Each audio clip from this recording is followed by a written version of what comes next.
Big difference between now and the 1960s. They're not acknowledging any improvement in our culture, the gains made, and how we're more equal, even despite our faults, than any other country. The other thing is, they're not only trying to raise up minorities and make sure the playing field is even, they're trying to take down the white culture. And they're wondering why, and this generation of Americans wonders, why aren't we all Americans? Why are we being marginalized on a daily basis on our gender, our sexuality, and the color of our skin? And it's not even subtle. It is actually out there. Sure. It is written in black and white.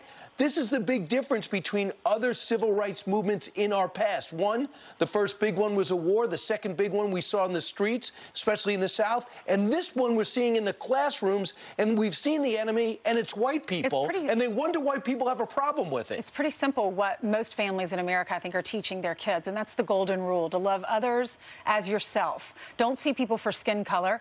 We look to the Bible in my house. We love everybody. Everyone was created by God. And we live in this great country where you can be anything that you want to be, and you can be an individual. This lady's saying they're not teaching them to be individuals. They're trying to instead lump them in as a group based on race. Sure. I want my daughter to know she can be autonomous. She can stand on her own 2 feet. She can be an individual and be exactly who she wants to be, and using the desires that God has given her to for a bright future. Well, you know, it is curious because it was just a couple of years ago where the United States of America elected an African-American as president of the United States. You know, the biggest entertainers, the biggest sports stars are African-American. Well, he mocked critical race theory. Well, he did over on CNN, absolutely. And we played that a little while ago.